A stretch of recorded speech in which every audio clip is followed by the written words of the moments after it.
Welcome in, everybody, to the Browns Report live on a Wednesday afternoon, as we usually do. I'm your host, Joey O'Donohue, and we got lots of Cleveland Browns news and rumors to get into today. Shedeur spoke to the media. Kevin Stefanski did as well. And there's plenty to talk about with this Cleveland Browns team right now. You're not going to want to miss what is in the news. We'll tell you what's coming up. But first, I want to hear from you guys. With Shedeur getting the start again this Sunday against the 49ers, call it right now.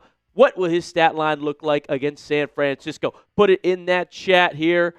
Shedeur's stat line, what do we think? The yards, the touchdowns. Hopefully no picks this time, but you predict it. Call it right now here on the Browns Report Live. And look at this. AFX getting this party started with the $5 super chat. What up, AFX? We'll get you on the screen as always, my friend. Scott, happy Thanksgiving. Happy Thanksgiving to you. Happy Thanksgiving to everybody out there, every Browns fan. Prentice Premier, what's going on? Let's go Dogs. Don't you worry, Wolf. We got some good news for you coming up. We're going to have a fun time here on the show. Tomorrow is Thanksgiving. Hope everybody enjoys. Thankfully, Reed, do you have to work? I don't have to work. Reed doesn't have to work because the Browns don't play on Thanksgiving. Maybe if Shedeur ends up being a franchise quarterback, they'll put the Browns in primetime more often. But this year... This year, no primetime games, just the early one in London, and that's it for Cleveland. Time Man with the 300 yards, 2-touchdown prediction. Love it, Time Man, the Buckeye. That would be, dude. If he does that against the Niners, that'd be electric. I mean, if he goes out there and lights it up, oh man, the hype the next week is gonna be awesome. Brian Tucker, what's going on? Says 250, 3 tutties, 35 rushing. I like that. It's Dallas as well. 190 yards, 2 passing touchdowns. That's pretty realistic. I like that. I like that prediction. Let's go to AFX with the $5 super chat. Not going to lie. I feel like a win against San Francisco could change the culture in Cleveland. Also, Reed. What up, Reed? Pop on, dude. Hello. Dude. There I am. I think it could break the curse, AFX. Cleveland. Honestly, dude, I kind of like Cleveland in this matchup. I'm not going to lie. At home, with the juice, with the energy. Let's be honest, Joey. When have you not liked Cleveland in the matchup? I didn't pick them against the Ravens or the Lions. Oh. And I was right. So not a real fan. No. Real fan, not super delusional, just a little delusional. Because really, all fans are delusional. Yeah, a little bit. To an extent. But I think we're going to beat the Niners. No bias. With that being said, I agree. I think the Niners are waiting for that trap game. Yeah. Look at this. Wolf already knows what to do with the hashtag Browns. Getting a good question in there. Oh, possibility of getting the Ratbirds or Squealers head coach, Tomlin or Harbaugh. That would be crazy if they went in division, if they leave, but they're good long-term coaches. Corey Dots with the 5. What's up, Corey? Coming up on today's show, you guys aren't going to want to miss what we have for you. Lots of fun segments. First of all, Colin Cowherd said, what about Shedeur? You're not going to want to miss it. And then what are the Browns doing? We're going to talk about some actions that they've had over the years, this year specifically. Like, what's the plan here? Then you got a Browns 49ers preview. Shedeur has a chance to do something that only one other Browns quarterback has done. We're going to talk about that. And then we're going to want to hear from all of you guys. So I see people putting in the super chats. You guys are awesome. We're going to put you in our video that we're going to film towards the end of today's show. So super chat or use the hashtag Browns. If you got a question that you want answered, if you have a take that you want out there on YouTube, we'll make you part of the show if you super chat. Or try to use the hashtag Browns, and maybe we'll get to yours. But skip the line with a super chat. Appreciate all you guys being in here today. Let's go to Corey Dott's super chat right on tap. And this is a great question. If Shedeur is average, do you draft a quarterback? And if so, who? Reed shaking his head over there. I think you need a sample size for Shedeur. Average, kind of a subjective word here, but I think if he shows that he can be like a good quarterback or average/above average, I would address all the other issues that Cleveland has, because maybe a quarterback that plays average behind this offensive line and with this receiver room would be well above average in a good system with a beefed up offensive line. You know what I mean? So if Shedeur could show us some flashes, this is why I think it's important that we start him, honestly, the rest of the season, as long as he's doing what he did against Oakland and more. So let's see what we got in him. If he shows some promise, load up around the quarterback, because, I mean, every other young quarterback is going to be in this same system. Maybe Mendoza's the one that I'd like most in this class, but Shedeur shows me some flashes. Let's roll with him. So I was shaking my head because, Joey, when's the last time? This is not like a slight either to the Browns at all. Yeah. When's the last time you had average quarterback play? Average or better? Or Yeah, oh, okay. It's like average quarterback. Like, it's not like a, oh my God, or a, whoa. It's a, okay, nice. I mean, Baker was above average, in Right. my opinion. So how long ago was that? Like, a few years, 4 years. So I personally would take average quarterback play. If Shedeur is average, you haven't had that in a while. Take that and bottle it and continue to develop him and continue to make him better than average. Yeah. But if I you're agree. starting at average, that's pretty good. That's the best you've had since Baker. That's the I bar. think that's a good starting point of, yeah, he's average, Yeah. but you haven't had average in a while. That's the bar we're at with the Cleveland Browns Yeah. right now. Yeah. It's like, yeah, it's You could argue Winston was average, but It's like, oh, it's like an okay burger. Well, we've been having like lima beans for the past couple of years, and you get a burger, and you're like, yeah, I'll take it. right. It's not a fine dining Josh Allen, but like, it's still good. Yeah. Whirling fan with the 5. Let's go. The Browns fans showing up today. Let's go. Oh, Light of the Zombie with the $2 super chat. We get to see Sanders progress either way. That's what I think is good. And, we got a good sample size of Dylan Gabriel, and all the games look the same, to be quite honest. Shedeur has already improved from being thrown in the Ravens game to the Raiders game. And so I'm really excited to see what we could do with a few more starts. Like, I think that's a good example of below average. Can you hear me? I can't, but as long as you're on there, then it's you can't good. hear me? I can't, but I can hear you outside. I can hear you outside the headset. Oh, yeah, that's good. Oh, no. Oh, no. Oh, no. I dropped my phone. I think the difference between Gabriel and Shedeur, the biggest thing is Gabriel is below average and Shedeur is above average. Yeah. It's like there's a clear difference between the two. I think that's the case. Brian said he can hear you read. It's good. It's good. Shout out Brian Tucker, man. He's been awesome in the live streams. And in fact, that might be part of one of our segments today is a prominent NFL analyst made that sort of Gabriel versus Shedeur comparison. Let's go to Felix Jr. with the $5 super chat.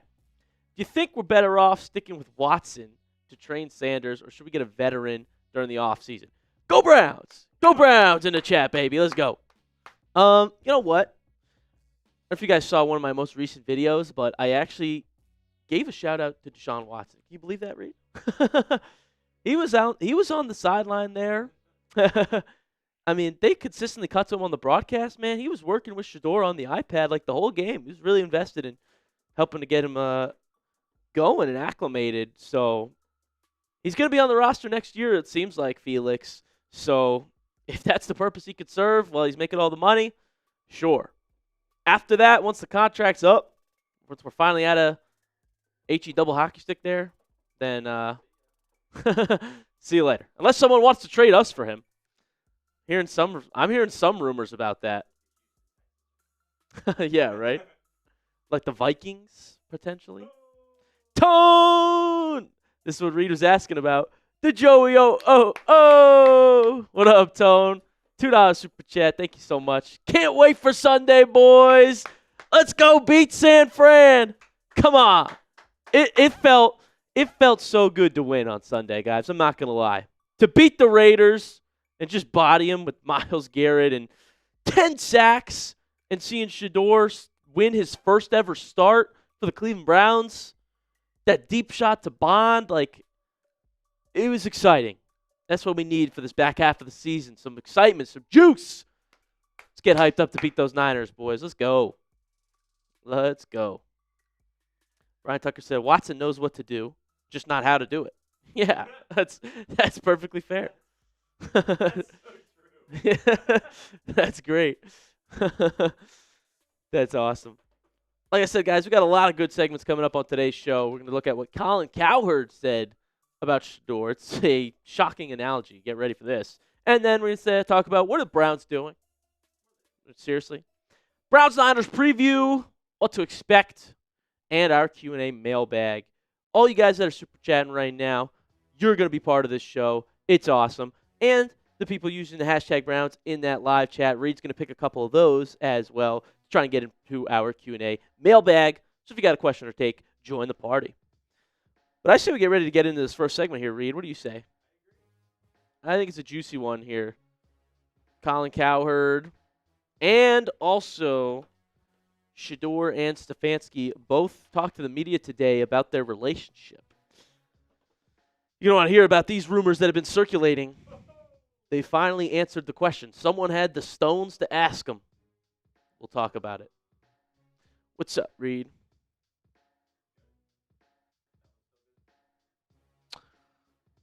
Yes. All right. Thank you. So funny. I'm going to do this real quick, and then we will be good to go. You an intro guy, or you just splice it after? All right, cool. Whatever you want. Ninja Cow, what up?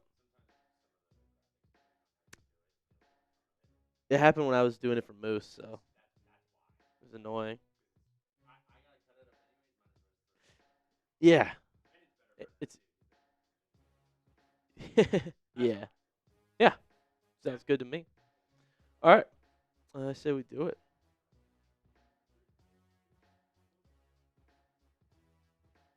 You won't believe the analogy that Colin Cowherd has for Shedeur Sanders and the Cleveland Browns. Welcome into the Browns Report, everybody. I'm your host, Joey O'Donohue, and we got some juicy segments to get to here today. Not only what Cowherd said, but also Kevin Stefanski and Shedeur Sanders have addressed the rumors about their relationship. They spoke to the media today. A reporter had the stones to ask them both.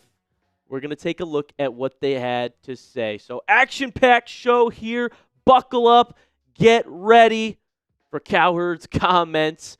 But before we do that, let's get a quick thing going in the comments section. Do you like what you saw from Shedeur? Be the judge. Give me a Y for yes. Give me an N for no. Based on his first start, get that going. Did you like it? Did you not? I want to see what the Browns fans thought of QB1. Let's get into what Colin Cowherd actually had to say on his show, The Herd. And, well, check this out. In a weird way, Shedeur Sanders is the perfect holiday fling. You play around for the next 6 or 7 weeks, and then eventually Cleveland moves on to a steady or somebody they're going to have a 15-year relationship with. It's a good time, but it's not a marriage.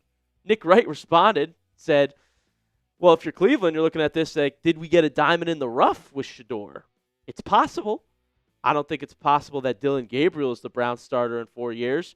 It is possible Shedeur is, so I'd want to see him play. All right, first of all, that's just a funny way to put it for Colin Cowherd, a holiday fling.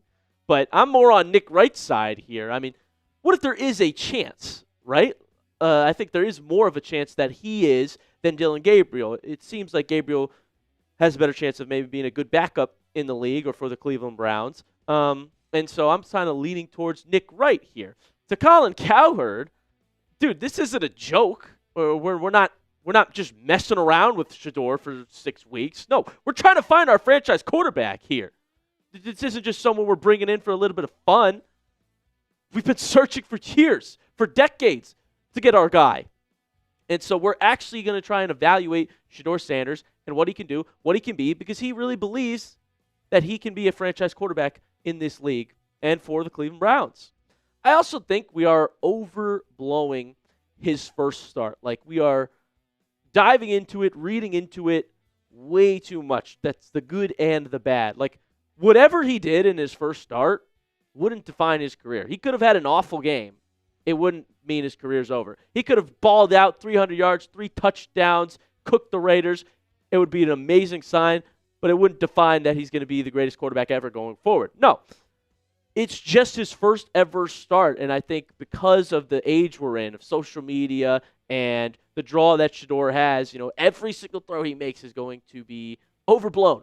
But you look at some other first starts in history, honestly pretty similar to Shedeur, was Bernie Kosar's first ever start as a rookie. He was 9 of 18 for 208 yards and a touchdown, pretty close to 11 of 20 for 209 yards and a touchdown. It could get you juiced up, Cleveland Browns fans. Also, another player who wore number 12, Tom Brady's first ever start, was 13 of 23 for 168 yards, no touchdowns, no picks. And these are first starts, folks, that we have to keep in mind.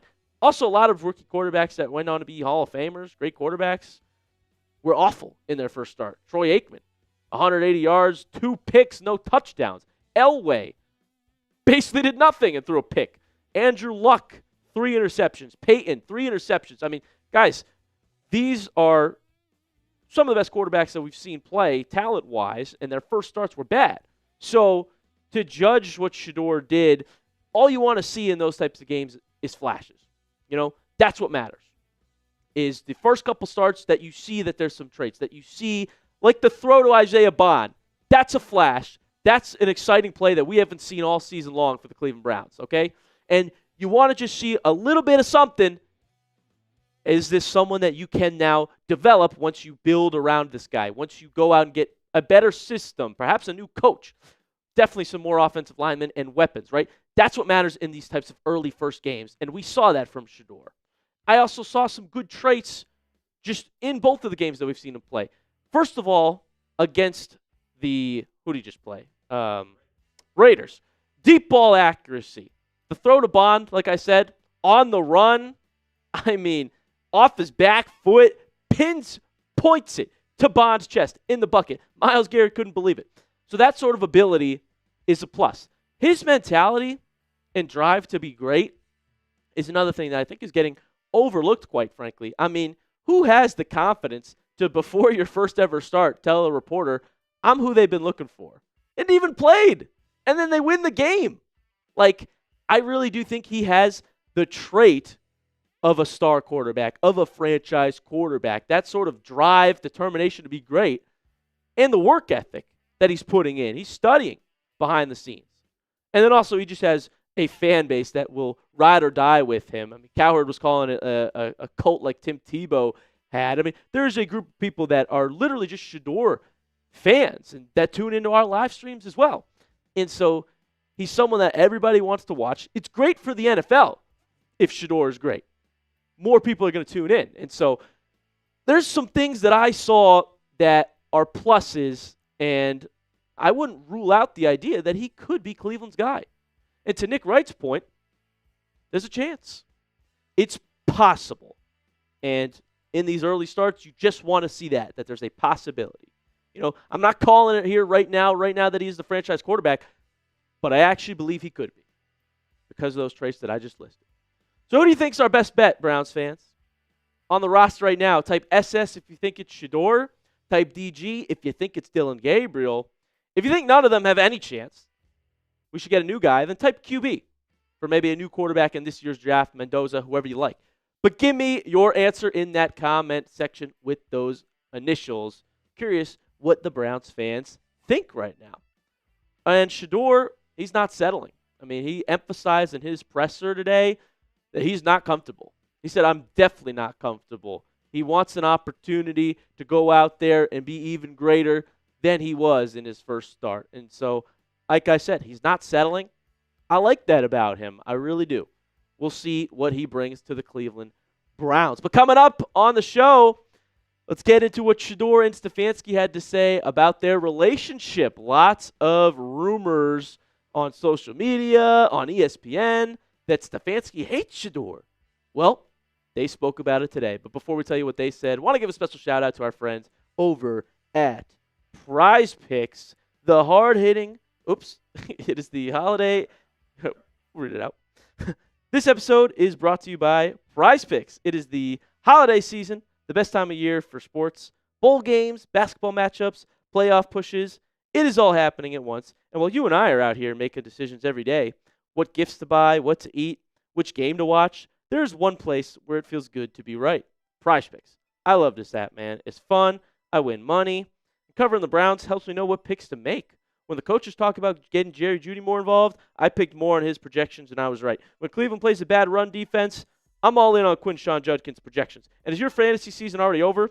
One of my teams is cooked. But with Prize Picks, I don't have to wait until next year's draft. Prize Picks lets you play fantasy football every week. Pick your favorite players and win when they hit their projections.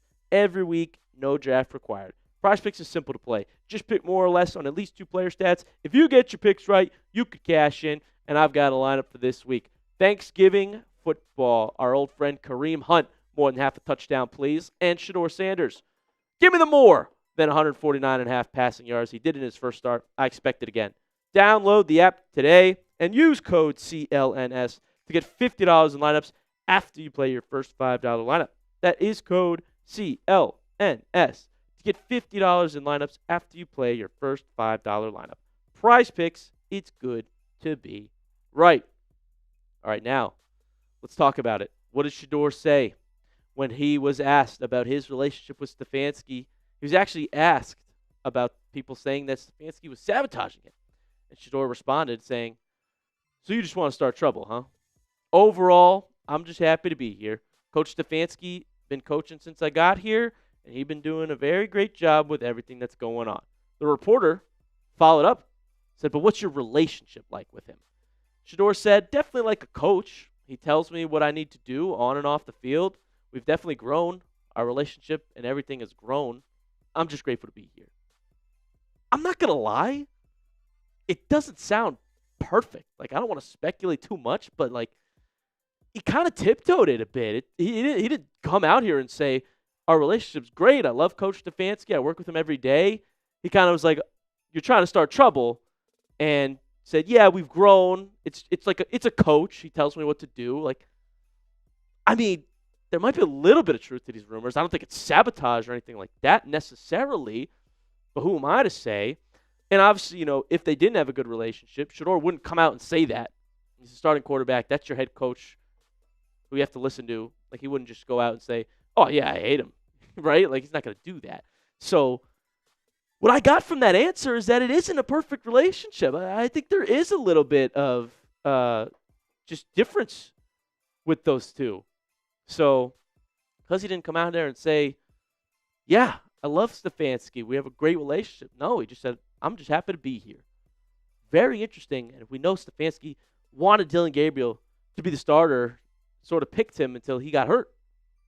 See how this could impact the course of the Cleveland Browns situation next year and their personnel. Stefanski did have a little bit of praise for Shedeur, though. He said, "I thought that was a really strong outing for Shedeur in his first start to just have 1 sack." He said it was something that they had been working on, was Shedeur, getting the ball out a little quicker, not taking sacks. And really, it was 1 coverage sack. That's it. I mean, Shedeur really made strides from being thrown into the Ravens game to starting versus the Raiders and helping us get a win.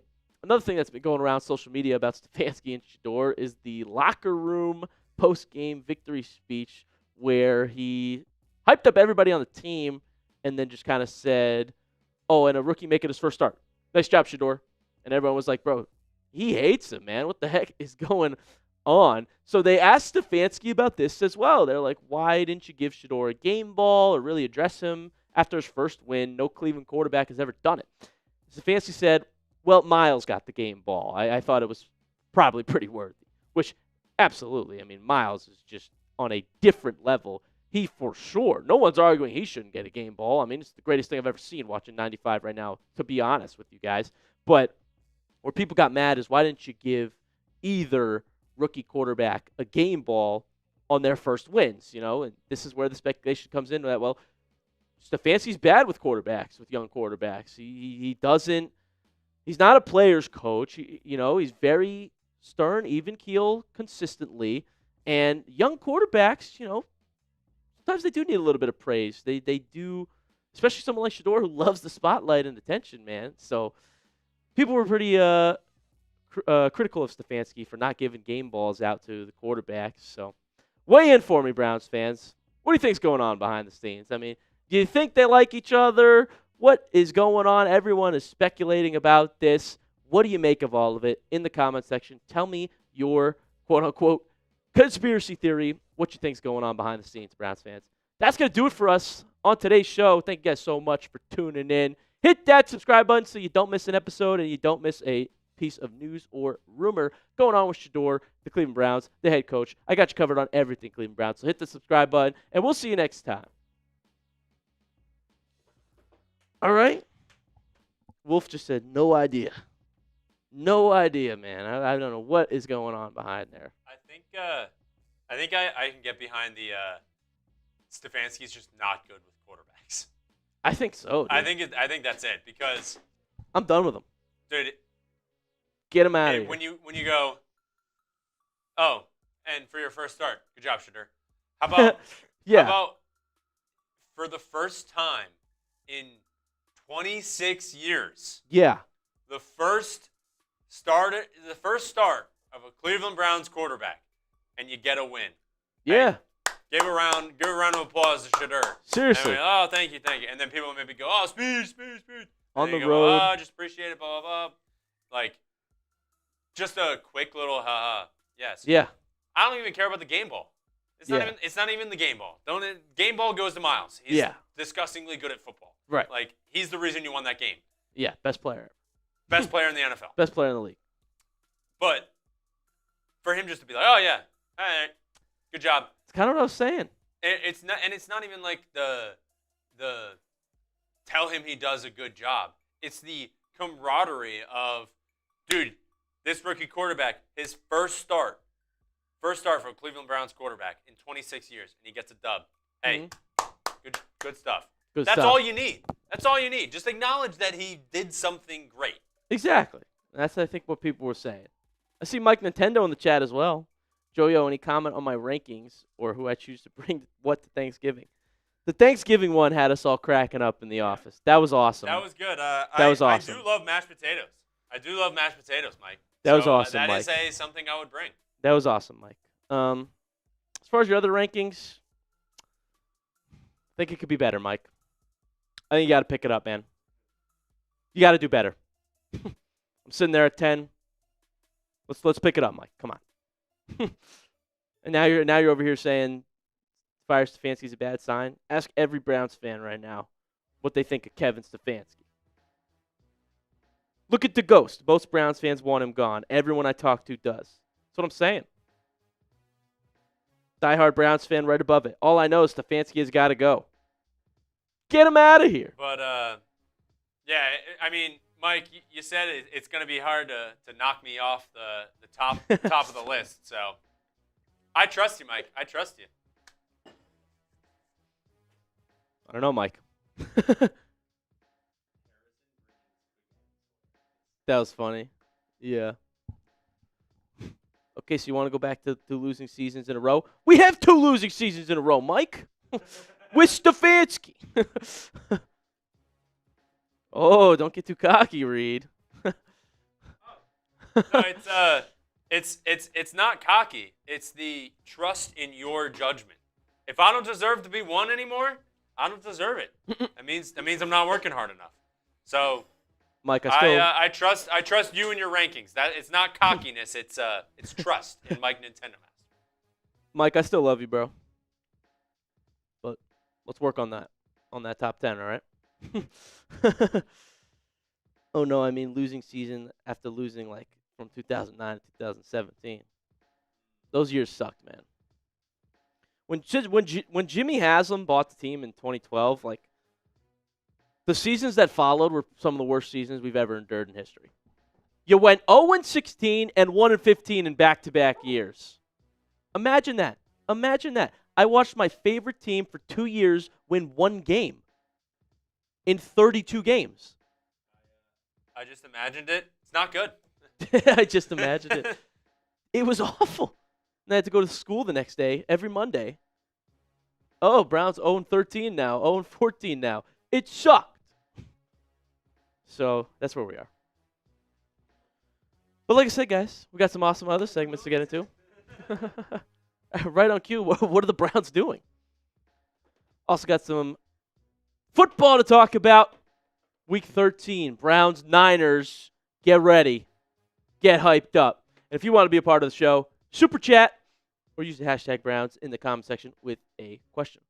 The Ghost, everyone at your school is a Pats fan. Dude, yeah, it made it even worse. I went to school in Connecticut. A lot of my best friends, Pats fans, who are obnoxious, by the way. And all of a sudden, they're back and good. Patriots fans suck. Yeah. Suck. We have this guy, Brett Alper, in the office. Just obnoxious fan. Yeah. Unbelievable. Anytime anyone ever says anything about a quarterback, well, you know Drake May. Go, all right. Right. Shut up. We weren't talking about Drake May. Literally. And I hope he's in the studio across from us so he can hear us talking shit about him. I know, right? That's funny. Also, you see the President Trump gave a shout out to Shedeur? Yeah. He was like, I told you so. I told you so. And Shedeur was like, I was grateful to hear it. Mm-hmm. Take the person out of, like, the position. Getting a shout out from the president, that's sick. No matter who it is. Well, yeah, that's big time. That's big time. But don't worry, we won't talk politics on the show. Oh, yeah. Just the sports part of it. Hi, Ninja Cow. Ninja Cow. I think some Pats fan has been producing. Yeah. This Jack L guy.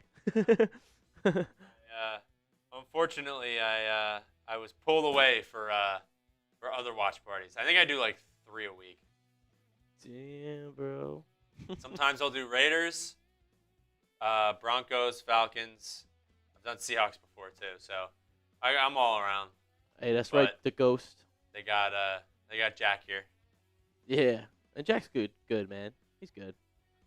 The Ghost, that's right, man. My dad was born in Cleveland, and he literally would tell me like, "You should be a Patriots fan," and I was like, offended. I was like, I want to root. I was like, I'm trying to root for the team that you're rooting for. I want to be a Browns fan. He was just like, all right, son. Little did I know, I was locking myself in for life. Die-hard fan, ride or die. Stuck with him forever. All right. Better than a Jets fan, that is right. Don't forget, if you want to get on the show, super chat your question or your take. We're going to make a Q&A video at the end. And use the hashtag Browns in the live chat with a question or take. And we'll try to get you in there. But we got another segment to get into here, don't we, Reed? For the people. Let's talk about what the hell are the Browns doing? What were they thinking? What are we doing? Brian Tucker, you and me both, Joey-O. We're all locked in, baby. For life now, ride or die. Let's go Browns, dude. I want a winning season again so bad, man. It's funny too because the NFL, like, short-term memory. It's crazy. Yeah, you guys were just in the playoffs. We were in the playoffs 2 years ago. 2 years ago with Joe Flacco. It does not feel like that. You go through 2 losing seasons. Feels like it's been another decade, but it was 2 years ago we made the playoffs. Why not us next year? Why not us? By the way, we're only 3 games back of first place in the AFC North. We're actually not out of it. Just saying. Just saying. You know why you're not out of it? Why? Shedeur Sanders. Dude, if he just balls out and like we go on a win streak, like those talks are going to heat up. If we beat the Niners and win like a couple in a row, we'll be back in it. Imagine that. Imagine that. Ninja Cow, being a Browns fan teaches us resilience or insanity or something. You know what's funny? I wrote my college essay on what being a Browns fan has taught me life skills of yeah, I'm serious. I wrote it because it was like around the time I got into college. Of taught me just, patience and loyalty, determination, all the good stuff. QU with the boys. Yes, sir. All right, let's do it, folks. Let's talk about the Cleveland Browns. What is going on in that organization? We got a segment for you. Let's talk ball. Let's talk ball. If you're a Browns fan, you'll like to just talk about what they do. So let's get into it.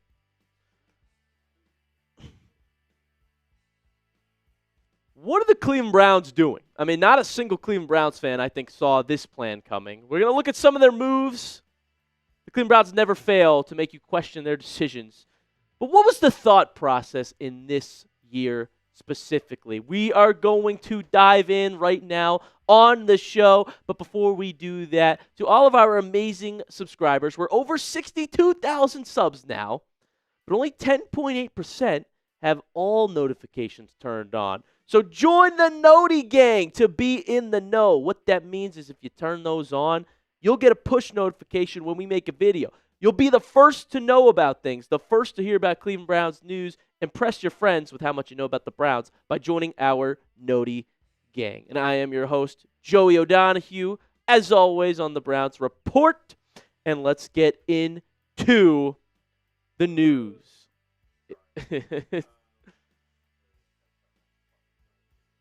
Yeah, preseason depth. You you got to load it up. Where's Shedeur? We could. Little peek behind the curtain. You gonna blame this one on me? I was looking at the depth chart that we had, and it had Dylan Gabriel as the starter, and I said absolutely not. Oh. All right. What do you think? Yeah. You want to restart? Yeah, might as well. All right. You just put your door on there. Can you just put yeah. See. What's up, Kathy? I want to put you back up on the screen. There we go. All right, friends. All right. Take two. We'll put them right.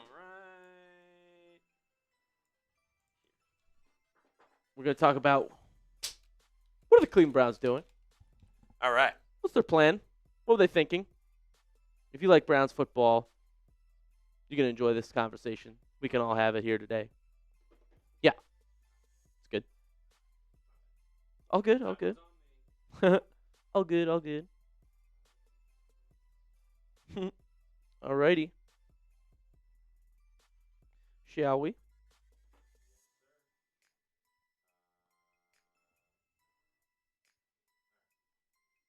Cool.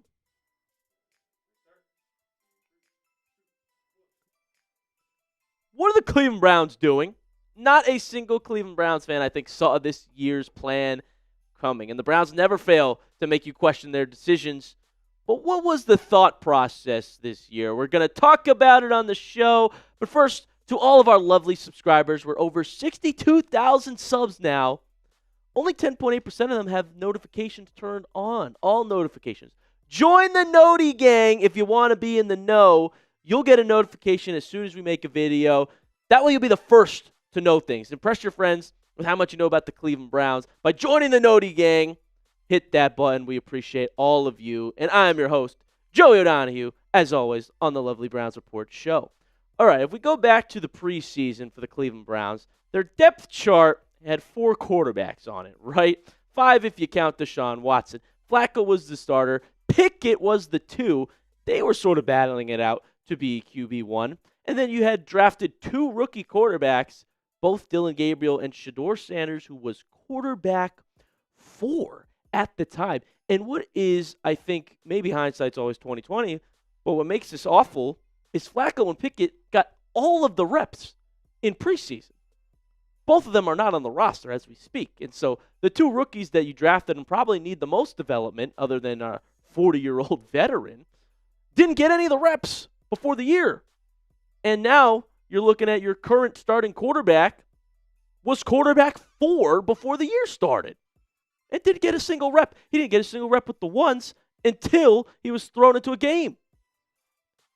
What was the Browns' plan in all of that? Because it seems there's some disconnect. Before the season had started, Jimmy Haslam told us when he was asked about needing to see both rookie quarterbacks play this year, he said, absolutely, Kevin is aware of that. So Stefanski knows that, right? I guess everybody in the organization is supposed to know that we're going to see both rookie quarterbacks, yet neither of them were getting reps in preseason because you had two, quite frankly, random veterans on the roster. Flacco maybe made sense, but why did you have Flacco and Pickett and draft two rookie quarterbacks? What was the plan here? And I think there's a clear disconnect, as I said, with the Cleveland Browns and the front office, the coach, and everybody, because Flacco and Pickett getting all of those reps, taking them away from the rookies, that led to Flacco being the week 1 starter, and Stefanski said that Flacco earned the starting quarterback job, okay? So we were under the impression that preseason was a true quarterback battle, a quarterback competition, right? And then Flacco won that competition. Well, he's not on the roster anymore. The Browns traded Flacco, and they didn't tell Kevin Stefanski this. He said after it he was shocked, quote, shocked when Flacco was traded. So Haslam wants both rookies to start. Flacco started, and Stefanski said Flacco earned the job, and now he's gone. I mean, seriously, is anybody talking to each other, communicating? What was the Cleveland Browns' plan going into the season, folks? You tell me. And then we get made fun of by a division rival head coach, but for trading Flacco. Mike Tomlin sounded off and was like, I don't understand it, if I'm being honest. So now we're a joke, and nobody's talking to each other. And finally, Shedeur, your starting quarterback at the moment, never got a single rep with the first teamers. This is what we're looking at for this season, ladies and gentlemen. Make that make sense. What were we doing? Your starting quarterback is now Shedeur. He was quarterback 4 before the year had even started. And Shedeur, I think, even knows this last part of it. I mean, after he got the big win against the Raiders, he went out there and said, a win is crazy. It's amazing. After 1 week of practice. This is 1 week of practice, so imagine what a full offseason would look like. It gets dangerous. Come on, Browns fans. That's got to fire you up, man. That's got to fire you up. Imagine what he can do if he did have a full season of preparation from the Cleveland Browns. Not whatever that mess I just showed you was. He went out there and got a win after 1 week of practice. I mean, that is big time. It's never been done since '99, any Browns quarterback in their first start. So I think there's a point to be made about that. Like, what if? What if they actually did develop Shedeur from day one? And maybe if he shows us some stuff in these next few starts, maybe they actually will develop him fully, like he said and like he wants to be in this offseason. And we could really test him out, give him a fair shot. Because looking back now, having two older quarterbacks get all the reps when you have two rookies on the roster, make that make sense. And then Andrew Berry doesn't want to speak to the media on the bye week. I mean, he's always gone to speak on the bye for 6 years. All of a sudden, I don't want to answer any questions. Maybe Shedeur was Andrew Berry's pick. And he doesn't want to have to talk about this because everyone's on the different page, folks. That's where we are. Like, get it together. Stefanski picked Gabriel. He started Gabriel. Now I think the ownership is saying, all right, Kevin, we gave you your chance with your guy. You better start Shedeur. The city of Cleveland is rallying around him. He just got the win against the Raiders. It's a no-brainer that you have to start him now after he got that W. And as I've been saying since April, Shedeur is clearly the better prospect. I said that in the draft. I think you saw that in his one start. Better arm strength. He's a bigger quarterback, a little more mobile as well. Like, get it together, Cleveland Browns. Like, bad evaluation that Dillon Gabriel was the starter over Shedeur anyways. That was Stefanski's pick. Who's talking to each other? Who's on the same page? We have no idea. Who's to blame? You tell me in the comment section. If you think Jimmy Haslam is the biggest problem, type JH. If you think Andrew Berry's responsible for this mess, type AB. Or if you think it's the head coach, Kevin Stefanski, type KS. Who are you blaming for this honestly mismanaged quarterback situation where everyone that got reps is no longer on the roster, and now the young rookies are being thrown into the fire? Let me know who you think is to blame. Coming up, the back half of the show. How has this now affected the season? We're going to look at some of the Cleveland Browns game plans and scripts and tell you what it's done. You're not going to want to miss that. What you're seeing this year is very conservative game plans, okay? And I think this is a result of both rookies not getting any reps, and now all of a sudden are the only two quarterbacks on the active roster. It was very evident with Dillon Gabriel week after week after week. I mean, very short passes, 5 yards per attempt. And this is where I also get on Stefanski. The rookies were just not properly developed. I mean, especially Shedeur. The fact that he is your starting quarterback right now and had never even been in a position to see game time until 2 weeks ago is ludicrous.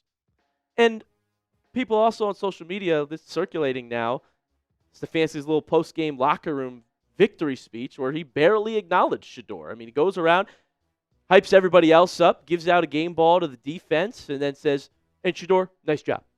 And everyone's like, dude, what are you doing? He didn't give a game ball to Dillon Gabriel in his first win either. Like, I just don't think he's the best coach for young quarterbacks, quite frankly, and bringing the most out of them. You know, from a personal relationship part of it as well. And so this year you've seen a lot of screens, a lot of dump-offs, conservative football that has gotten us angry and gotten us like, we can't move the ball at all. Our defense is hard carrying. Dillon Gabriel, when he was out there, was averaging 5.9 intended air yards. That is the worst in the NFL amongst every single quarterback that's played this year. I'm not kidding. It's according to Next Gen Stats. And that's why when Shedeur went out there and had that dot to Isaiah Bond that traveled 42 air yards, the longest air yard completion of the Cleveland Browns season, yeah, no wonder I'm going to be hyped up and fired up about that. I've watched every Browns game. You guys are watching them with me, and we haven't seen that. So when he goes out there and does it in his first start, you dang right I'm going to go over here and hype it up. We hadn't seen it all season long, and this is the situation and scheme that we're dealing with here, folks. Also, it's becoming pretty predictable. I mean, you've got Quinshon Judkins, absolute stud. We love him as a rookie running back. But what's happening is he is facing 8+ defenders in the box over 45% of the time. That's more than any other player in the NFL sees. It's crazy. Teams know what to do. Stack the box. It's easy to figure out. And that's why our offense the last 2 years under Stefanski has been the worst in the league at points per games, 15.2 last year. This year, 16.9, that's 29th. Teams know what to do against us because the game plans are conservative, and so I think we need a little fresh change of scenery to develop a quarterback like Shedeur who does take deep shots and averaged over 10 yards per attempt in that Raiders game, double what Gabriel was doing. So what do you think? How do we fix this mess, Browns fans? What is the number one thing that Cleveland needs to do in the offseason to get right and get better offense to help out the defense that we have? I mean, really, that defense is one of the top Ds in the league. Pause. So hit that subscribe button, folks. Thank you so much for tuning in to this edition of the Browns Report. We appreciate you all. We got daily content coming your way if you join the family, so hit that sub button, and we'll see you very shortly here on the Browns Report. Jay Schwan in the building. Let's see. Ninja Cow says O-line. Brian Tucker says O-line. Scott says fire that coach. Diehard Browns fan. Draft line and wide receiver. I'm with all of this, folks. It's Dallas said new head coach. Fix the O-line and the O-line coach. Absolutely. Bring back Bill Callahan? Question mark. Scott said build around Sanders. I'm down for that. I'm down for that. Darnell said Kevin Stefanski is the problem. Ninja Cow said a supercomputer can fail.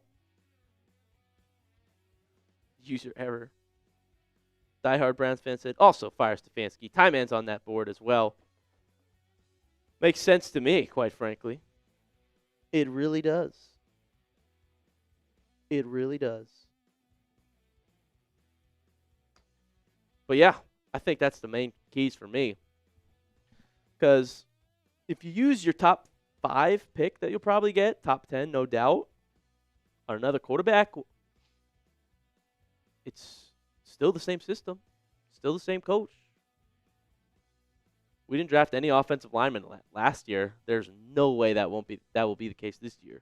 Got to draft a couple, honestly. So I'm with you, Kathy. Draft some O linemen. Beef it up. Then we'll see how Shedeur looks.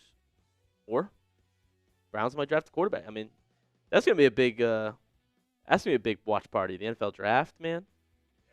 The Browns with their 2 first-round picks. People are gonna be ready for that. We'll be live for it. Hit that sub button. You won't want to miss it. Another receiver is a good point too, Brian Tucker. If your number 1 receiver is Jerry Jeudy, who's high-stepping and fumbling and dropping balls all year long, you need a better receiver in the room.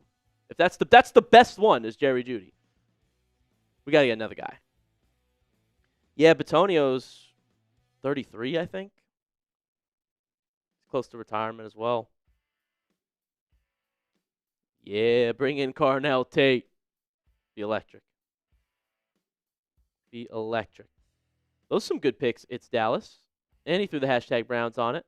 So maybe we'll see you in the video. If you super chat or use the hashtag Browns, you have a chance to be a part of our final video of the day. We're also going to talk Browns-Niners. Game day's coming up, ladies and gentlemen. Shedeur Sanders getting another start. Let's preview it. Let's break it down. Here's what to expect in Shedeur Sanders' start on Sunday. We're going to talk about that. I think he can pull out a win. I really think so. I got my score prediction coming up later on the show. Even our Niners host was like saying he kind of likes Cleveland. JJ Mad. The $10 super chat. Appreciate it, JJ Mad. He said, is firing the coach as credible as a rumor that we were going to get rid of Njoku? The Njoku rumor, I mean, Adam Schefter had listed that on his list of players that was on the trade block. Njoku is on a contract year, and so seems like Cleveland wants to re-sign him, though. And Njoku said he loves being in Cleveland. I think Stefanski being on the hot seat is pretty similar. There's a lot of reasons to expect him to be fired by the end of the year, especially if we're picking in the top 5 again. It's not saying it's a guarantee that it's going to happen, but it absolutely is worthy of speculation, especially with the offenses we've seen the last 2 years, with him as the primary play caller for the first half of the seasons. And then he had to give it up because he blows. So it's a fair rumor. Thank you so much for the $10 super chat, JJ Mad. Bobby Johnson, what's up, man? What's going on? Brian Tucker said with Shedeur starting. I think we have a really good chance. I think so, too. Don't count him out. Someone in our Slack just said something about Shedeur. What'd you say? Oh, the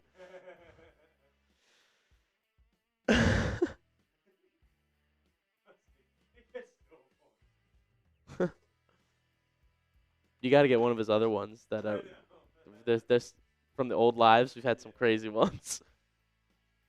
All right, folks. Like I said, if you want to be part of our video, super chat with a question or take, or use the hashtag Browns. And then we have another segment to talk about here, though. We're going to talk about Browns-Niners. That'll be fun. Don't you think so, Reed? I'm excited. I can't wait for the watch party. Watch parties have been electric lately. Been carrying. It's electric. It's electric. So let's talk about it. Bobby Johnson with Judkins be a top 5 running back in the NFL. He's got a lot of upside, man. He's got a lot of upside. I like it. Maybe you'll be in our video, Bobby. Who knows? Or super chat to skip the line. All right, folks. I say we talk about some Browns football. What do you think? What do you think, Reed? Everybody ready? I say we do it. Oh, Ninja Cow said, how did we do in the super chat battle versus the Raiders? I think they smoked us. The Raiders. But we smoked them on the field. And we beat them in viewers, Ninja Cow. How about that? Actually, can I see that? Oh, you did. I liked it. I liked it. I like it. We'll show you that too, Ninja Cow. All right. Let's do it. Let's do it.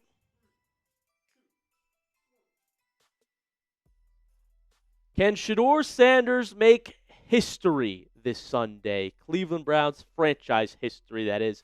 The only Browns rookie quarterback to start 2-0 is Bernie Kosar. Welcome into the Browns Report, everybody. I am your host, Joey O'Donohue. Shedeur is 1-0 already as a starting quarterback in the NFL. 2-0 would be electric. The Browns fans would rally. The media would hype it up. And everybody was getting hyped up when it happened on Sunday. Look at this. We were the most viewed watch party here at Chat Sports, folks. That is an awesome accomplishment. Over 200,000 total views on our Browns vs. Raiders live watch party. That was more than any channel at Chat Sports. Let's show out again this Sunday. It's a home game for the Cleveland Browns against the 49ers. How many views can we get?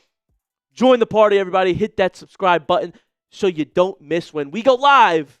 It'll be this Sunday, an hour before kickoff for Shedeur's next start. Let's talk about the Browns and 49ers matchup here because there is some positive signs that actually favor the Cleveland Browns. Kyle Shanahan's record versus Jim Schwartz defenses in his career, he is 1-8.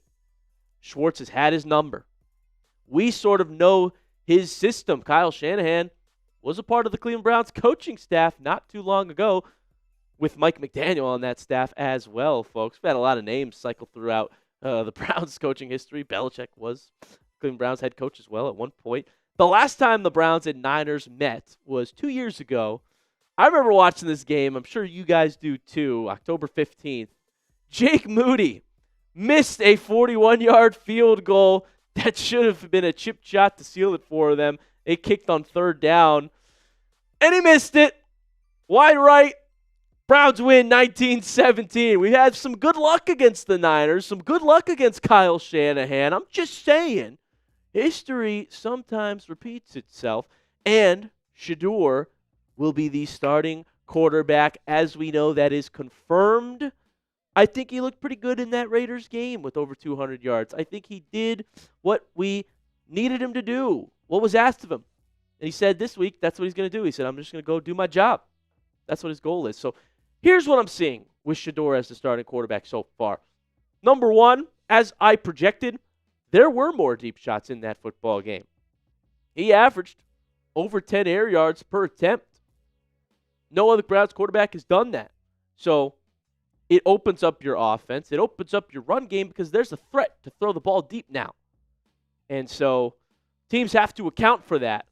Maybe we can finally free up Judkins a little bit too. I like him to have a good game against the 49ers. So with Shedeur actually taking some shots, things have opened up for the Browns. I think the best one I saw that we've been talking about all week, rightfully so, is this 52-yard completion to Isaiah Bond. Have you seen a play like this all season long for the Cleveland Browns? Seriously, think about it. Throwing on the run, evaded the pressure, hits Isaiah Bond in the numbers, dime, drop in the bucket. What an impressive throw. I mean, he was blitzed. That was him making the play to get out and throw it deep.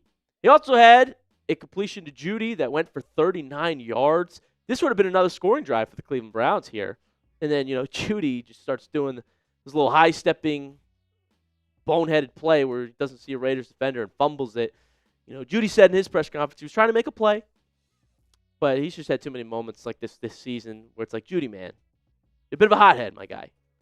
Pick it up. Help out the rookie quarterback. So there were more deep completions and shots than we've seen. And I think if we really did build a team around Shedeur, it would look a lot better than what it's been this year for other Browns quarterbacks. There's also just more energy with him out there. There's more excitement. This will be a home game for the Cleveland Browns. The fans are going to show up and show out. They did in Vegas. Imagine in Cleveland what the atmosphere is going to be like. It just fires up the players, too. They love him. Myles Garrett's reaction after that Shedeur completion of Bond, he's totally into it. Couldn't believe it. He said after the game, there's not many quarterbacks in the league that can make that throw. I mean, guys, the players love him. Myles loves him. Mary Kay gave us a report a couple weeks ago to verify this, saying he is very, very well liked in that locker room. He brings a lot of lightness and fun and humor to the situation. His teammates really, really like him a lot. I think they're going to go out there and they're going to play very, very hard for him, and they're going to support him. And that's what we've seen. Delpit talked about it today, too. Like, the players love him. They're rallying around him. Like I said, Myles saw that Bond throw and said, not many guys in the league could do that. They're here. They're ready. The fans are into it. Advantage Cleveland with the home field advantage. It's exciting. It brings a new element of electricity and juice that the Cleveland Browns have lacked. So get ready for it, Browns fans. Get ready. The Niners are favored in this one. I believe they're -6. And so it's gone down to 4.5. Vegas knows Cleveland's creeping up. The fans will be into it. And I like Cleveland in it so far, ladies and gentlemen. I really do. We're going to talk about that on the back half of the show. Don't you worry. They're not projecting too many points for us either. But I think, like I said, it's going to be a little bit more juice. It's going to be more deep shots than we've seen. Who you got winning it, Browns fans? Type CLE if you got the Cleveland Browns coming away with a victory. Type SF if you think the Niners will win. They are favored, so I understand where you're coming from. But I might be typing my CLE. I'll tell you at the end of the show my score prediction. Let me know right now who you got in the comment section. Before we get to the back half of this video and also the defense for Cleveland going up against that Niners offense, I want to give a special shout out to our friends, and that is our sponsor, Prize Picks. It is the holiday season. The best time of year for sports, bowl games, basketball matchups, playoff pushes. It is all happening at once. And while you and I are out here making decisions every day, what gifts to buy, what to eat, which game to watch, there's one place where it feels good to be right. Prize Picks. I love this app, man. It's fun. I win money. Covering the Browns helps me know what picks to make, too. When the coaches talk about getting Jerry Jeudy more involved, I picked the more on his projections against the Jets, and I was right. When Cleveland plays a bad run defense, I'm all in on Quinshon Judkins. And is your fantasy season already over? My team is cooked.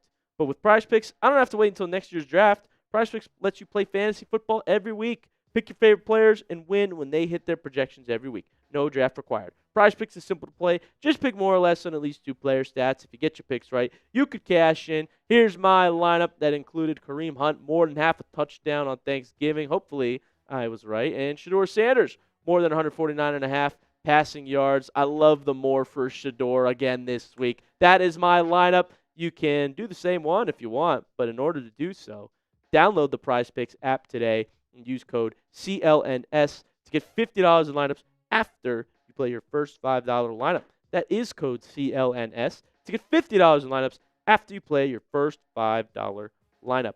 Prize Picks, it's good to be right. All right, let's get into the last thing that I'm seeing with Shedeur out there and ahead of this game. It's that Browns defense that went absolutely crazy against the Raiders. Myles Garrett having one of the best seasons, quite frankly, of all time. He might break the NFL sack record. And with 10 sacks against Vegas, that Niners O-line isn't too great either. I think the defense will do some damage and make this a close game once again in that first half. We got to talk about Myles, though, who finally has been rewarded with AFC Player of the Week. He'd been snubbed for weeks. Stefanski said it should be him every week. It should be. He's the best player in football. He's got 15 sacks, folks. That's more than anybody else in the National Football League. Actually, he's got 18 now because you said 3 against the Raiders. So he's got 18 sacks. He's got more tackles for loss than anybody else in the league. His PFF grade, better than anybody else in the league. He's got 10 sacks in his last 3 games. We're watching greatness. It's unbelievable. And the Niners quarterback, Brock Purdy, well, his stats against the Panthers might excite you. He threw 3 interceptions and had a 58.5 quarterback rating. That's against the Carolina Panthers. Only 193 yards as well. Cleveland's defense could have a field day with him. I think they really could. They're going to make it tough on him. If he plays anything like he did against the Panthers game, the Browns will win this football game. Now, what the scary part of it is, the Niners still came away and won that football game against the Carolina Panthers. I mean, they won that one 20-9. And the Niners defense picked off Bryce Young twice. So this is the scarier part of it. Yeah, I like our defense a lot better. I like our defense over their offense. But once again, it's going to come down to the Cleveland Browns offense. Can they do enough to win? I really do expect the Browns defense to keep us in it, to make it easy for us, set it up on a platter like they've done in multiple games this season that we haven't closed. The Raiders game, we did close their amazing defensive performance. But how many times have we seen Myles Garrett go for 5 sacks against Drake May and we get blown out? See what Shedeur can do after the Browns defense shuts down Brock Purdy, Mr. 3 picks last game. You're going to hear Niners fans calling for Mac Jones after we're done with them. Get ready, Browns fans. It'll be exciting. The thing I am worried about on their offense, though, is Christian McCaffrey. Running backs this year that have receiving upside, like Jahmyr Gibbs, have done well against the Browns defense. The just pure running backs, like Josh Jacobs, Derrick Henry, we shut them down. But those that have receiving upside have broken a couple big plays, so McCaffrey, even Stefanski talked about it. It's like you kind of just have to live with him. He's one of the best players in the league, one of the most versatile players ever. So, again, defense can only do so much. It's going to come down to can the offense do enough to win this football game if the defense sets us up in a good position. We will need big plays from Shedeur, just like we got in the Raiders game. 3 offensive touchdowns on Sunday, folks. Shedeur's 52-yard completion on 3rd down set us up to score that touchdown. Like, we're going to need a couple plays from the quarterback. I think Shedeur gives us a better chance to do it. Be the fortune teller. Predict the score of 49ers-Browns. Call it right now. Who's going to win? By how much? Put your exact score prediction in the comments section, and we'll see who got it right. Here's my prediction.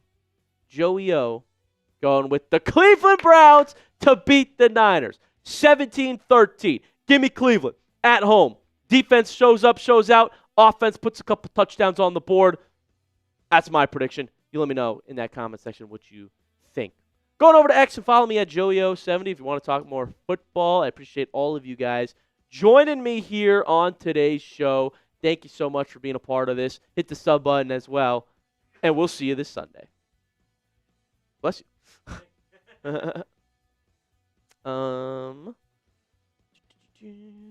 Where did you get that? You know what? I might have scripted it wrong. The Garrett thing might have been the one I was thinking of might have been a player card. I don't know. Unless you just picked the old one by accident.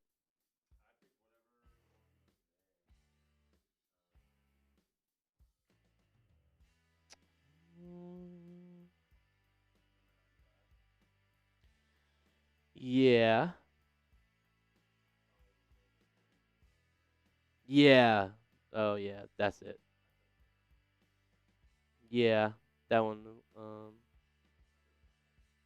It's all good. No, yeah. I labeled it wrong. The updated one, I put a different title on. So. What do we do?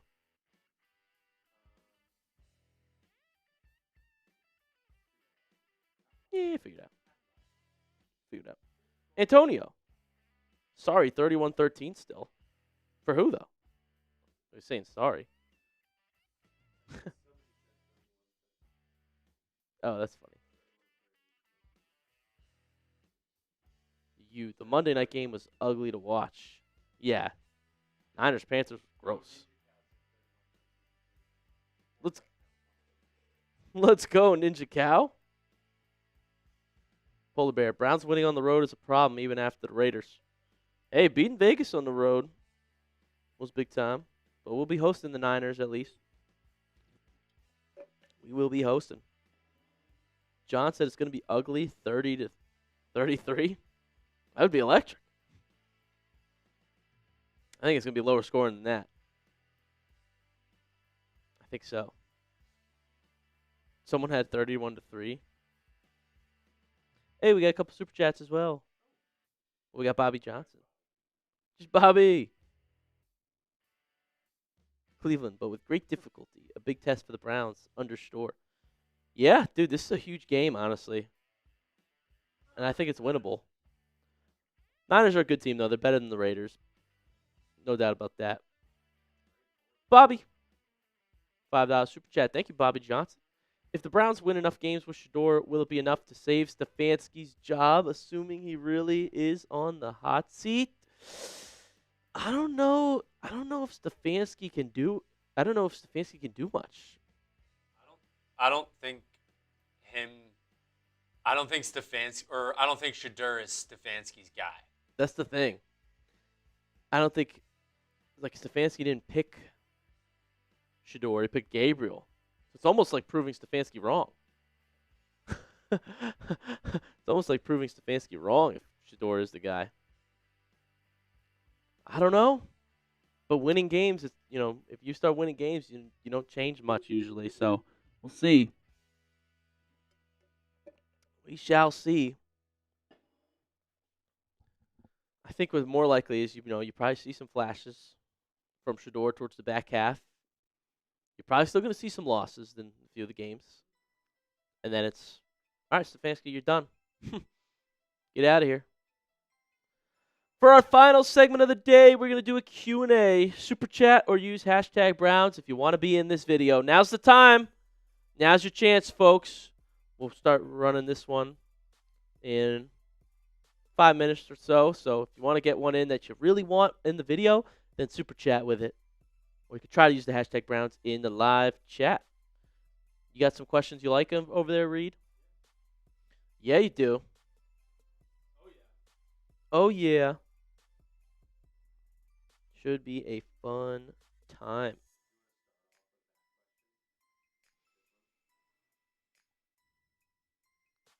Yeah? What's the alternative? Do ya?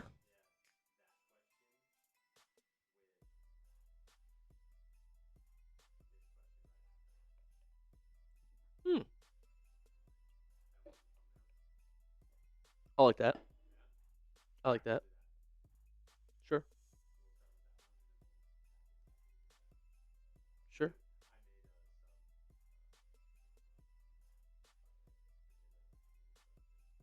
A what? Nice. All right. What do you guys think? We got 67 viewers right now. Hit that like button while you're here. Welcome in, folks. Oh, welcome in. The Ghost has got 24-17 Browns, baby. I like that pick, too. Oh, dude, a win would do wonders, bro. Wonders. Can't wait. Can't wait. It's been fun, folks. It's been a lot of fun. Let's do it. If you want to be a part of the show, super chat or hashtag Browns. We're going to get into our mailbag here right now. Answer all the Browns fans' questions. Cool. All right. Ready? Welcome in, Browns fans, to this edition of the Browns Report. It's mailbag time. We're going to answer everything that Cleveland Browns fans are wondering. I'm your host, Joey O'Donohue, a diehard Browns fan myself. You're not going to want to miss this episode because we're going to cover all of it. And you don't want to miss anything going forward. You want the latest updates on Shedeur Sanders news, Cleveland Browns news. Subscribe now We're over 62,000 now. I mean, wow, this family has grown so much since I took over. We started when it had been built up to 47,000. Now here we are, folks. So join the party. It's a lot of fun. Appreciate you all. And don't miss a thing, because I got you covered. Let's get into our first question here, and it is a Shedeur Sanders fan, 67. Do you think Deion Sanders could become the Browns coach next year? All right, what a great question. If Kevin Stefanski is on the hot seat, and there are rumors that his time in Cleveland could be done. The offenses have been pretty poor under Stefanski. So if he gets fired, I think it's possible if Shedeur is our starter. I mean, if you're going to next year and the back half of this season, Shedeur shows you enough that you don't draft another quarterback, then he's the day one starter. And now I think it's possible that either this year or the year after that, if Shedeur is a longer-term starter, that one, Deion Sanders would interview for the job and put his name in contention and try to coach with his son. And I'm going to show you guys something from draft night. This is my buddy over at ESPN who sent me a text on draft day while all this was going on. He said, just found out some news on Sanders. It's Deion Sanders' fault. He's trying to pull off an Archie Manning and dictate where Shedeur lands. Deion has made it clear that he plans to coach Shedeur in the NFL. Which coach or GM is going to draft him knowing their fate is sealed? So these were rumors going around. I'm not saying there's truth to those rumors, but they started swirling that Shedeur, part of the reason he slid was because Deion wanted to go with him. And everybody thought that drafting Shedeur and him being a franchise quarterback means you lose your job because his father's going to come in and coach with him. So I don't know if that's true. There was just rumors going on at the time that my friend had texted me who works at ESPN. But if Shedeur is the starting quarterback of the Cleveland Browns and they think they can roll with him, well, I think they can get him a coach that likes him, a coach that wanted to make him the starter, which that wasn't Stefanski. And Deion Sanders probably would be a coach that, well, loves him more than any other coach possible. What do you think, Browns fans? Should the Browns consider hiring Coach Prime, Deion Sanders, man, one of the greatest players in NFL history? Type Y for yes, type N for no. If you would consider Deion Sanders as the head coach of Cleveland, I'll tell you what, it'd be box office. Are you in? Let me know in the comment section. Here's a question from Jacob R.S., another head coach question, actually. How about John Gruden for head coach? Here's a name that Browns fans are getting excited about as well. Gruden, what I like about him is that he's just so passionate about football. I mean, he knows X's and O's better than most other coaches I've seen talk about them online at least. And he grew up loving Cleveland. He grew up a fan of the Browns. And I think he's someone that, well, would also put a lot of spotlight on Cleveland. And just his drive and passion for the sport excites me about it. Now, I don't know if it's a viable option, right? If this is something that the NFL would even allow after how Gruden's time ended in Las Vegas. And, there were some questionable decisions he made when he was a head coach of the Raiders as well, or on their coaching staff. So I don't know how feasible this is, but he's a candidate I would give an interview if it's possible, because I'll tell you what, he'll have drive and passion next year to get right back into this league. Let's move on to AFX. Not going to lie, I feel like a win against San Fran could change the culture in Cleveland. Also, Reed, shout out our producer on the ones and twos, Reed Bartkus. Let's go into our preview here. I really think AFX is a good point here. I mean, imagine the headlines if Shedeur Sanders wins this next start and he's undefeated as a starter. And you beat a team that you're not supposed to beat. A team that has 8 wins this year, and you have 8 losses. And so what I've seen so far from Shedeur, in that one start, I literally saw more deep shots than I saw in all of Gabriel's starts. More energy, more excitement. The players rally around him. It's a home game. The fans are going to be screaming, cheering. He loves those environments. He thrives in it. Walking off the field against the Raiders, he did his celebration because all the fans were cheering. Like, he loves the spotlight. I think it's gonna juice up the players, and man, the headlines of Cleveland are going to be exciting if they go 2-0 with Shedeur and beat a team that is a playoff team. Could change the culture, folks. Break the curse. It's happening. He's already the first quarterback to win his first start for the Cleveland Browns since 99. Since 95, technically. But it's coming, AFX. I'm excited. Move on over to Corey Dotz. If Shedeur is average, do you draft a quarterback? And if so, who? Well, I think the key word here is average, Corey. It's a good question. What do you mean by average? Because if he plays, like he did against the Raiders, maybe you call that average. I think that's enough to show that he could be a good quarterback if you built around him, right? If he's at least average on this Browns team with a bad offensive line, with a wide receiver that fumbles the ball after a big completion and drops balls all year long, and Kevin Stefanski, a head coach that has a lot of question marks about his ability to develop young quarterbacks and lead them to success, then if he can show promise with this situation, why not give him another year and load up on your biggest needs? Because if you keep everything the same and bring another rookie quarterback into this mess, and you still have Gabriel and Shedeur on the roster, well, now what are you doing with 3 young quarterbacks in a messy situation that's hard for quarterbacks to develop in? So that's where I think we're at with this, Corey. If Shedeur shows you some promise, I'd build around him and fix your biggest needs so that there's no excuse for the next young quarterback that comes in here. That's my take on the matter.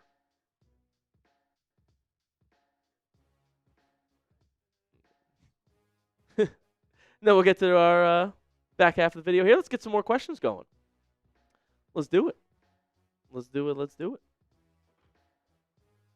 Next one coming in from Plight of the Zombie. $2 super chat. Thank you, my friend.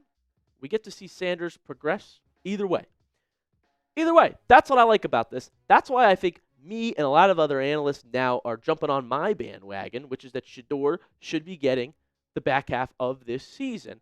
We can at least see what he's made of in a sample size of at least 5 games. And what I like about Shedeur is he's already improved from being thrown into the Ravens game to the Raiders game. You see a big difference, not only in just obviously more completions, but he only took 1 sack against the Raiders. He was evading pressure. He didn't hold on to the ball like people say he does too much. And so I think we need to start developing this kid. He's our best prospect on the roster. I've been saying that for almost a year now. I think that is a positive that we'll get to see him for the back half of the season, hopefully, but it might be a week-to-week thing, according to Stefanski. Let's go on over to Felix. Do you think we're better off sticking with Watson to train Sanders, or should we get a veteran during the offseason? Go Browns! Give me a Go Browns in the comment section. Heck yeah. Heck yeah.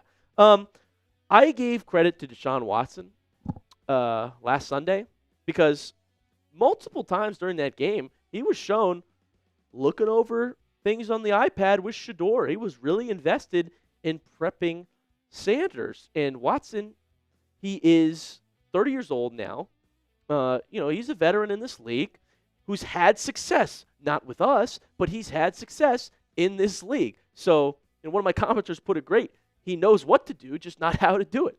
So I actually loved seeing that, and I think it did help Shedeur in a way to have someone that invested in him and going over things with him as someone who's been in the league doing that. Also, the contract part of this, well, the Cleveland Browns are going to likely have Watson on the roster next year, is what Mary Kay told us. And it's going to be a massive cap hit of over $80 million, which just sucks. But if you can get use out of him in this way, that seems beneficial to me. Now, if he'll be in contention to start again, that's for a future video once he is activated and they open his practice window. But to your question, I think that is a positive thing if Watson is going to be on this roster to have him help train Sanders. Not necessarily, you don't need to bring another veteran in this mix unless you move on from Dillon and need another quarterback on the roster. JJ Madd is firing the coach is as credible as a rumor that we were going to get rid of Njoku. I think the thing with rumors is at least the ones that we talk about here, it's reasonable to assume that it could be the case. So David Njoku, Adam Schefter had listed as a trade candidate. A lot of the big names had, because he's on a contract year. He was expensive, he's talented, and he's getting older and started to get hurt. And so the Cleveland Browns, who looked like they were not in contention to make the playoffs, would trade the talented tight end to a team that is trying to make a push and needs a tight end.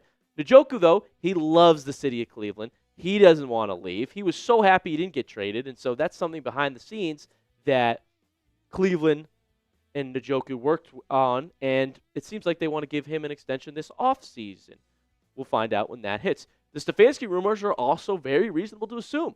His offenses the past 2 years have been awful. We were dead last in points per game last season. We're 29th this season. And it's just been conservative, hard to move the ball with him. Like, it's reasonable to assume, because of the poor records the past 2 seasons and the poor offenses, that Stefanski would be on the hot seat. If everything fails, you go to the head coach and say it's your fault. So that's where we're at. Bobby Johnson, if the Browns win enough games with Shedeur, will it be enough to save Stefanski's job, assuming he really is on the hot seat? Another good question from Bobby Johnson. And honestly, Bobby, if Stefanski is on the hot seat, to the latter half of your question, I don't think there's much he can do to save his job. Now, if we make the playoffs somehow this year, different story. You know, normally when you're winning football games, you don't change much. But the difference in Shedeur succeeding is that was not Stefanski's guy. That wasn't his pick. Dillon Gabriel was his guy. Dillon Gabriel was the one he named the starter. He gave the reps as a backup too. And Shedeur started his first game because Gabriel was in concussion protocol. That wasn't even a benching until now, until Shedeur won the game and everyone, all the fans hyped him up. And I bet the ownership said, you got to start him because you're going to get run out of Cleveland if you go back to Gabriel. So I don't think there's a lot he can do if he's the problem, to be honest with you, Bobby, because Shedeur wasn't his guy. Let's go on over to Robert Colbert, who is better known as Kathy in the chat. When will we address the offensive line? We can't even do a simple screenplay. Hashtag Browns. It's a big miss on the Browns front office and Andrew Berry for not drafting a single offensive lineman in last year's draft. Now, I still think they nailed the draft in a lot of different areas. I mean, the rookie class we brought in is phenomenal. Schlesinger, a name that you shouldn't have passed on. Glad we got him in Cleveland for years to come. He's a legitimate defensive rookie of the year candidate. Quinshon Judkins, super hyped up about as well. He's got real upside in this league to be one of the top running backs going forward. And I love just the way he runs. Like, you made the right rookie picks, but you didn't even bring in a single offensive lineman, and you drafted 2 rookie quarterbacks later. So this offseason, Robert Colbert, there will be no excuse. I expect Cleveland to draft not 1, but 2 tackles in this draft, multiple offensive linemen, best available, because that's their biggest issue right now. I really need them to bring in a wide receiver as well. I mean, seriously. If your best wide receiver drops the ball consistently, what does that tell you? Get another target. Hopefully one out of The Ohio State University. Let's go to our next question here. Wolf76. When a new coach comes in, I am sure they will want their own group and see most of these current ones being released. Well, this is one thing that does worry some Browns fans is if we fire Kevin Stefanski, can we still retain Jim Schwartz? Is he going to start to get other opportunities across the National Football League? Because he's a coach that, of everyone on our roster, we got to keep. I mean, what he's done with the defense since getting here in 2023 is remarkable, especially that year, especially this year. So that would be a shame. Also, Tommy Rees might get some college head coaching opportunities. You know, he was at Notre Dame before, and so I don't think that's necessarily tied to Stefanski, but a new coach that comes in could want to bring their guys in with them. I just hope Cleveland finds a way to keep Jim Schwartz. And if the only way to do that is make Schwartz the head coach, then that might be the direction we are headed in. But then I would want to go out and get a real offensive playmaker, play caller to help this offense have more yards than we've had for 2 years. Bobby Johnson, will Judkins soon be a top 5 running back in the NFL? You know what, Bobby? He has that upside. I mean, if the Cleveland Browns had an offensive line, I think it would look like the Nick Chubb days. When Chubb was running hard, we had one of the best offensive lines in football. There's no doubt about that. And Judkins has that sort of tendency of great yards per carry. He's explosive. He's powerful, strong, violent, hard to tackle.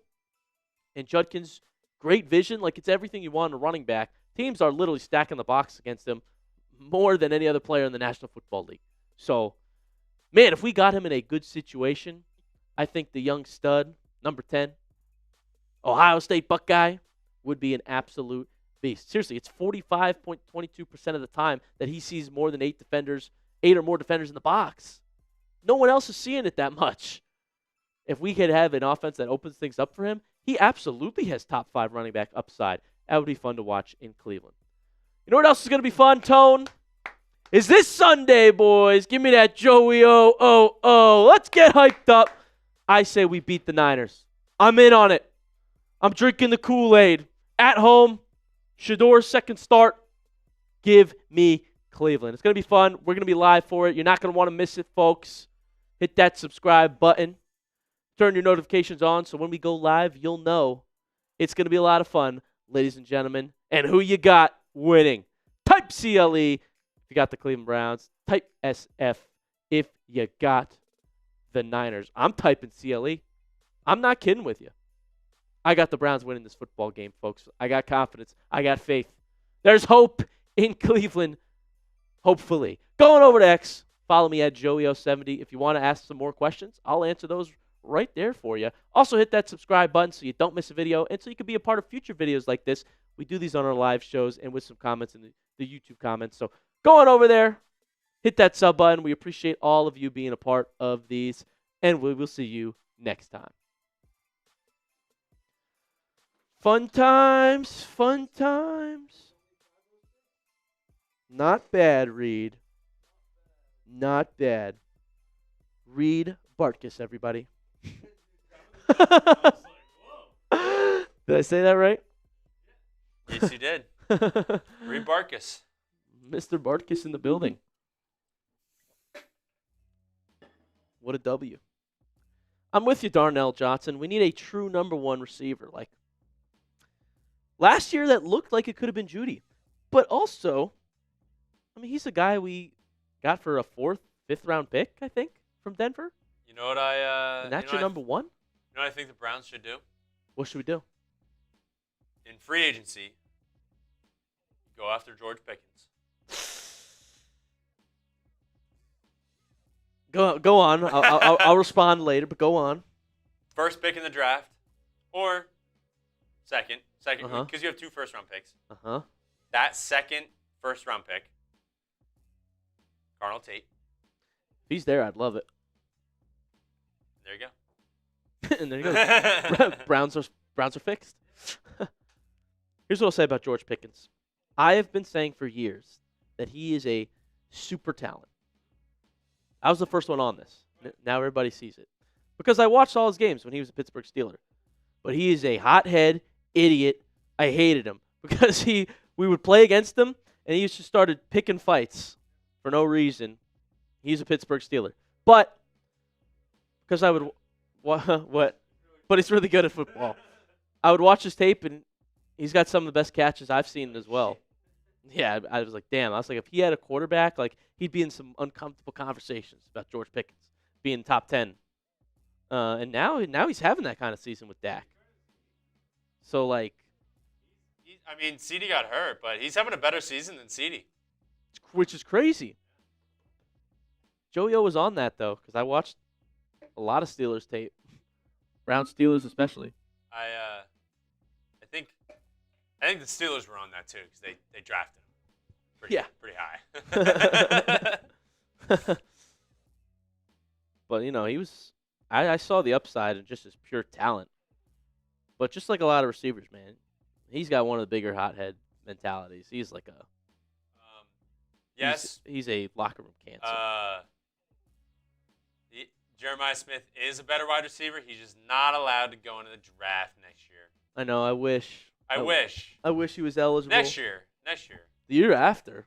Yeah. What if we Not had this year, but the year after he'll be eligible. Yeah. Dude, that'd Same be thing electric. with Ryan Williams. Yeah. Yeah. That would be electric. He goes, the word would be cool, not fire. Because Bobby Johnson goes, oh my goodness, Tate and Pickens will be Oh fine. yeah. I think Ryan Williams and honestly, Ryan Williams and Jeremiah Smith would go in the first round Yeah. if they were coming out this year. Yeah. If they were coming out. Man. Draft season's gonna be fun too. I'll make some videos on that. Hopefully. But guys, what a live today. 4 segments. Clap it up for everybody. Clap it up for Reed in the studio. Clap it up for you guys in the live chat. What a good time. What a good time. This is where you say, clap it up for Joey O, so I don't have to say it about myself. I did. I pointed at you. Oh, hell I was yeah. like, clap it up. Because you were talking. I didn't want to talk over you. Everyone clap it up for Joey O. Thank you. Give it up for Joey O. You didn't have to. You really didn't. If we're talking about Thanksgiving, let's all be thankful for Joey O. Oh, you guys are the best. You know what? I am What's thankful. everyone thankful for? I was about to say, let's all say one thing we're thankful for right now. I'll tell you what. I'm thankful for all of you guys. I'm thankful for Reed. You know, Reed, getting to know you these past couple months, I really am thankful for, man. You're a great guy, fun guy to work with, and I didn't know what to expect. I made the move over here, and so getting to meet like a good guy like you was comforting for me to work with. So I'm thankful for you. And? What? No, I'm just kidding. And? And? Go on. No, hey, I appreciate that. I appreciate that big time. Hey, man. Yeah, try and anytime anyone new here is here, I try and make them. I try and make anyone feel comfortable at least. It's good, man. Make your job easier. Make things fun. I appreciate it. I'm thankful for you too. Let's go. Thank you, man. Thankful. Okay. We got a fun Browns fan who loves the team and good energy, and glad you're here. Thank you, Thankful man. for you. Appreciate you, man. Great guy. Clap it up, Great man. guy, Joe. Great guy. Oh, thank you. That's what it's all about, man. Thanksgiving coming up. All right. What Thank do we you, got? Bobby Johnson. What do we got? Thank you, Brian Tucker. You do not want A.J. Brown's contract. Actually, his contract's not that bad, but I don't think the Eagles are going to trade him because they get a ton of dead money. Yeah, I think he's done in Philly kind of soon, though. Like, Actually, wait, no. It would have been it's still a lot of money for them, but it's less if it's after the season. I mean, they might get him right, but like he's going on Twitch streams, like he's talking about how it's not a good situation in Philly. Like, bro, these wide receivers, man, unbelievable. Thank you, Bobby Johnson. Appreciate you as well. Thankful for everybody. Thankful for all this community, man. It's a lot of fun. I'm thankful for Shedeur Sanders. A lot of fun, folks. Going to make daily videos for you guys. So we will see you this Sunday for Browns Niners. Let's go, Kathy. All the Joeys in the chat. Let's go. See you Sunday time, man. Guys, it's going to be a lot of fun. I'm going to post a video after this live, so go on over there, hit the like button, comment on it. Appreciate all you guys. And I know I'll see you again here very shortly on the show. Appreciate you all. Enjoy your Thanksgiving. And go Browns.